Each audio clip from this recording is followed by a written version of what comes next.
It's no secret that mainstream and independent media platforms have become battlegrounds for political warfare. But the problem isn't just bias. It's the deliberate manipulation of narratives to attack one side while protecting the other.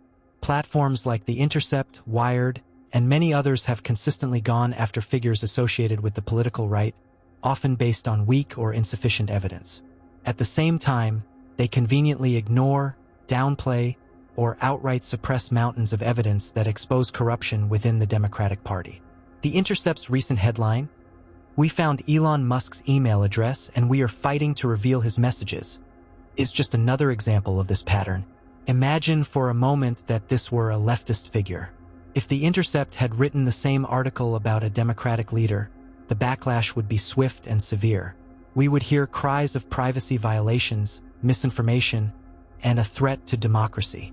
But when it's Elon Musk who has openly criticized left-wing narratives, suddenly it's investigative journalism.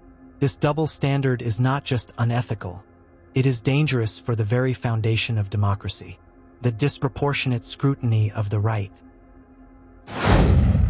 The media's obsession with attacking figures like Elon Musk, Donald Trump, or any conservative-leaning public figure isn't just coincidental. It's a strategy. They know that by constantly pushing negative stories, even those lacking substantial evidence, they can shape public perception. Repetition is a powerful tool. Lie often enough and people start believing it. Meanwhile, the level of evidence that exists against figures within the Democratic Party, corruption scandals, influence peddling, censorship collusion, gets buried. The Hunter Biden laptop story is a prime example. It was dismissed as Russian disinformation by nearly every major outlet until years later when the truth was undeniable. By that time, the damage was done. This is the real danger. A media that shields one side while using sensationalism to destroy the other. The government's role in combating media manipulation. Free speech is critical, but when powerful media entities use their influence to spread blatant misinformation, there must be accountability. Some argue that a free press should never be regulated. But at what point does freedom turn into manipulation? When lies are mass-produced to shape elections, create social divisions, and suppress alternative viewpoints, it is no longer just journalism, it is political warfare. A responsible government has a duty to combat mass disinformation, especially when it misleads the public on crucial issues. This doesn't mean censorship, but it does mean holding media outlets accountable when they engage in dishonest reporting. Defamation laws exist for a reason.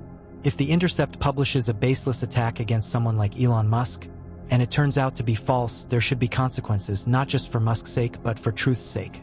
The Kanye hypocrisy, selective outrage in media control. Now let's talk about another example of media hypocrisy, Kanye West. When Kanye made controversial statements, the media immediately labeled him a threat. He was called dangerous, a racist, a radical, and even mentally unstable. Why? Because he had a massive following. The argument was that someone with his level of influence could lead people astray. The same could be said about figures like Andrew Tate or Donald Trump. Whenever they gain too much influence, the media wages all-out war to discredit them. But here's the question. Why is it only a problem when someone on the right has influence? Wired, The Intercept, and other left-leaning outlets have millions upon millions of readers. Yet their ability to shape public opinion, often through misleading narratives, isn't seen as a danger? If a single person like Kanye is deemed too dangerous to be allowed a platform, why aren't these major media outlets held to the same standard? If one voice can corrupt minds, imagine what an entire media network can do. The real danger, mass disillusionment. The most alarming aspect of this media bias is its ability to disillusion the masses. Most people don't have the time or resources to fact-check every claim they see in the news. If they are constantly fed one-sided narratives, they will believe them. That's how we end up with people thinking Elon Musk is a threat to democracy while ignoring actual government overreach and corruption. The truth is that biased reporting is more than just an inconvenience. It has real-world consequences.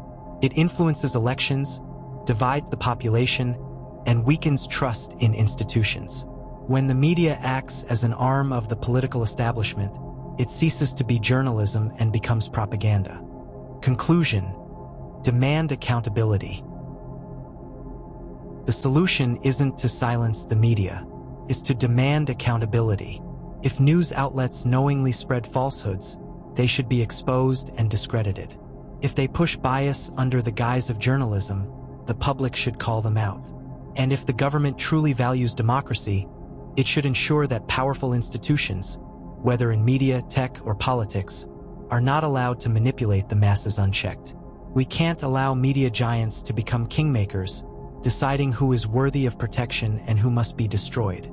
If Kanye West can be labeled dangerous for having influence, then it's time to ask, why isn't The Intercept held to the same standard?